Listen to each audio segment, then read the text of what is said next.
नमस्कार विद्यार्थी मित्रांनो, स्वागत आहे आपल्या यूट्यूब चॅनलवर ज्याचं नाव BMS मराठी। तर आजच्या व्हिडिओमध्ये आपण थायरॉइड ग्लँड पाहणार आहोत।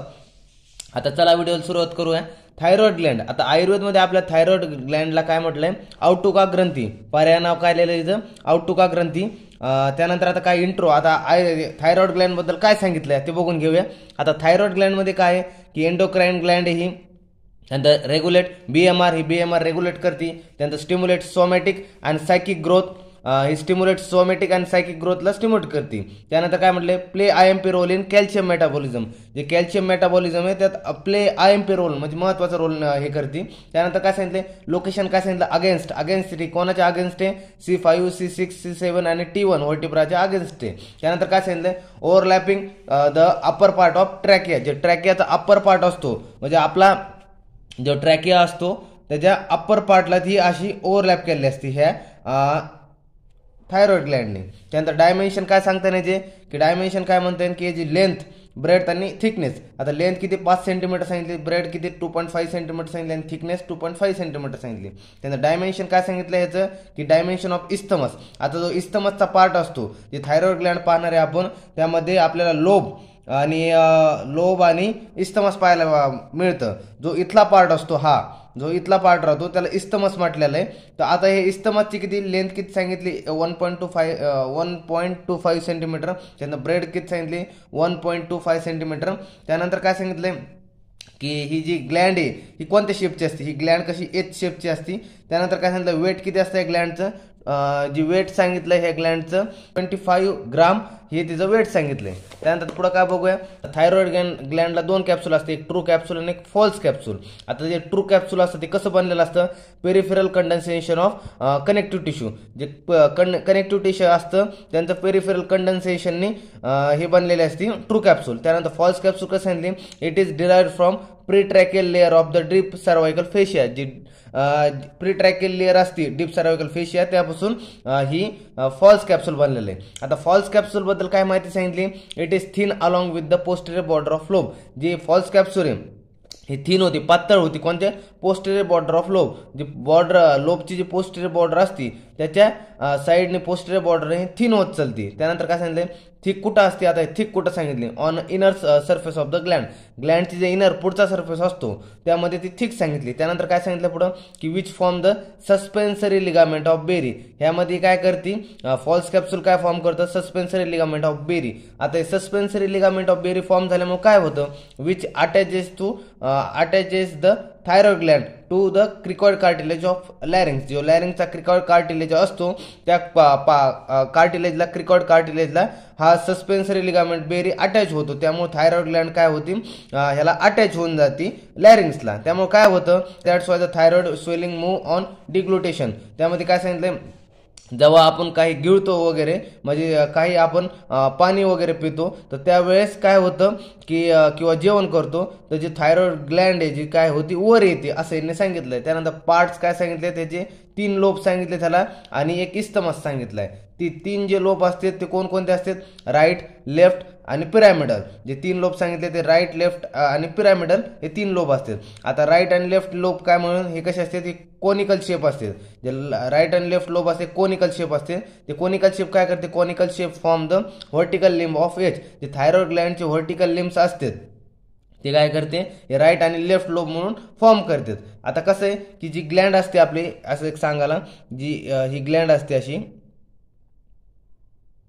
ही झाली थायरॉइड ग्लँड। तर थायरॉइड ग्लँडचा राईट आणि लेफ्ट हे दोन लोब्स असते थायरॉइड ग्लँडचे, आणि हा झाला इस्थमसचा पार्ट, हा झाला इस्थमसचा पार्ट। जे 3 लोब असते हे 2 लोब असते, इकडला राईट आणि एक लेफ्ट, आणि हा इस्थमसचा पार्ट। त्यामध्ये हे जे लोब्स असतात हे काय करतात, हे कोनिकल शेपचे असतात आणि फॉर्म द एच, म्हणजे हे एच शेप, म्हणजे जे आपली ग्लँड पाहिलं तिथं ग्लँडचं जे व्हर्टिकल लिम्स जे सांगितले ते फॉर्म करते। त्यानंतर पुढे काय सांगितलंय की आता लोब, आता हे लोब असते ते लोबला काय असते, एक अपेक्स असतो आणि एक बेस असतो, एक लोबला अपेक्स असतो आणि एक बेस असतो। त्यामध्ये काय सांगितलंय, pyramidal lobe project upward from isthmus, जे पिरामिडल लोब आहे तो काय करतो, प्रोजेक्ट अपवर्ड होतो फ्रॉम इस्थमस, त्यामुळे तो इस्थमस तयार होतो. त्यानंतर काय सांगितलंय, fibrous band is attach to the pyramidal lobe called as levator glandulae thyroideae. त्यानंतर काय सांगितलं, जो फायब्रस बँड जो अटॅच होतो ते पिरामिडल लोबला त्याला लिव्हेटर ग्लॅन्डुली थायरॉइडी म्हणलं जातं. त्यानंतर काय म्हटलं पुढं, it is attach about to the hyoid bone. काय होतं, हे अटॅच होतो हायोड बोनच्या वरती. त्यानंतर this causes elevation of the gland. त्यामुळे हे काय होतं, यामुळे इलिव्हेशन ग्लँडमध्ये इलिव्हेशन दिसायला मिळतं आपल्याला.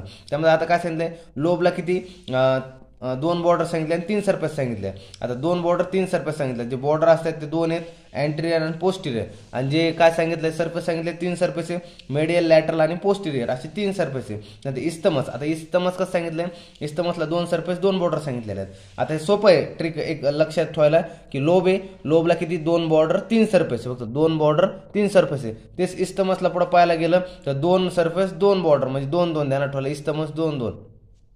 त्यानंतर काय सांगितलंय की इस्थमसमध्ये एस आहे, तर हिंट काय करू शकतो, एस नुसार आपण की सेम आहे, एस फॉर सेम, तर सेम मध्ये काय करू शकतो, 2 बॉर्डर 2 सरफेस आपण असं ध्यानात ठेवू शकतो. त्यानंतर मग it connect the lower part of right and left lobe. जो राईट अँड लेफ्ट लोबचा जो लोअर पार्ट कनेक्ट करतो त्याला इस्थमस म्हटलंय. हे जो आपण पाहिलं होतं, जे राईट अँड लेफ्ट लोब होत्या यांचा जो लोअरचा पार्ट कनेक्ट करतो हा इस्थमस, अशा प्रकारे यांनी म्हणलेलं आहे. त्यानंतर काय सांगितलं पुढं, आता it connect the lower part of right and left lobe झालं. तर सरफेस, आता सरफेस सांगितलं की 2 सरफेस आहेत बी, की 2 सरफेस 2 बॉर्डर 2 सरफेस कोणते होते, सुपेरियर सरफेस आणि इन्फेरियर सरफेस. आणि बॉर्डर कोणत्या होत्या की अँटेरियर बॉर्डर आणि पोस्टिरियर बॉर्डर. हे अशा प्रकारे 2 बॉर्डर 2 सरफेस झाले. त्यानंतर काय सांगितलं पुढं, occasionally the isthmus is absent. Occasionally पाहायला आपल्याला जर भेटलं तर इस्थमस अब्सेंट सुद्धा असतो असं यांनी सांगितलंय. त्यानंतर ब्लड सप्लाय जर पाहिला इस्थमसचा तर काय सांगितलंय, superior and inferior thyroid artery. जे सुपेरियर आणि इन्फेरियर थायरॉइड आर्टरी त्याला आपण ब्लड सप्लायला सांगितलं. त्यांना व्हेनस ड्रेनेज काय सांगितलं की सुपेरियर मिडियल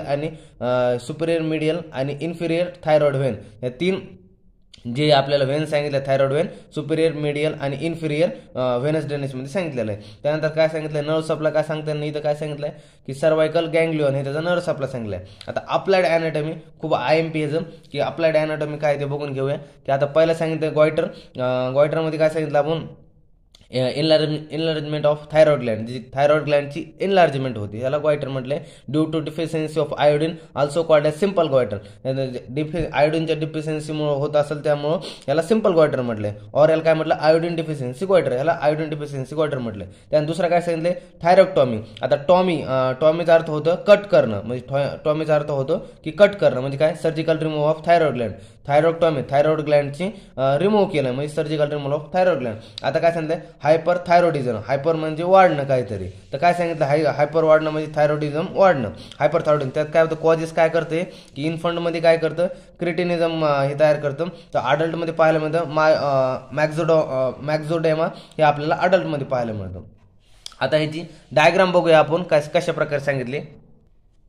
आता ही थायरॉइड ग्लँडची आपण डायग्राम बघत आहे. त्यामध्ये थायरॉइड ग्लँडचं काय सांगितलंय की जी हे दिले की आता हे राईट लोब दिलाय, हा लेफ्ट लोब दिलाय, हा राईट लोब, हा लेफ्ट लोब, हा ट्रॅकी आहे, हा जो ट्रॅकी आहे. त्यानंतर हे ट्रॅकियल रिंग्स आहेत, ह्या रिंग्स आहे ट्रॅकियल रिंग. त्यानंतर काय सांगितलं पुढं की हा इस्थमसचा पार्ट दिला, जो तुम्हाला म्हटलं होतं अगोदर इस्थमल. जो पिरामिडला आपण 3 लोब पाहिले होते, राईट, लेफ्ट आणि पिरामिडल लोब. जो राईट आणि लेफ्ट लोब होते, तो राईट लोब, हा लेफ्ट लोब. आणि जे इस्थमसचे जो प्रोजेक्ट झालेला पार्ट असतो त्याला पिरामिडल लोब म्हणलं जातं. त्यानंतर काय सांगितलं पुढं, जो की थायरॉइड ग्लँड अटॅच असते लॅरिंग्सला टू लिव्हेटर, जे आपण हे पाहिलं होतं लिगामेंट पाहिली होती, त्यानुसार लिव्हेटर ऑफ थायरॉइड ग्लँड, यामुळे ती लॅरिंग्सला अटॅच असते. ते हे काय सांगितलं इथं, कोणतं काय ह्याला अटॅच असते, क्रिकॉर्ड कार्टिलेजेसला. क्रिकॉर्ड कार्टिलेज इथं पाहिलं. त्यानंतर काय म्हणतंय की थायरॉइड कार्टिलेज, हे थायरॉइड कार्टिलेज हे इथं लॅरिंग्सचा पार्ट आहे थायरॉइड कार्टिलेज.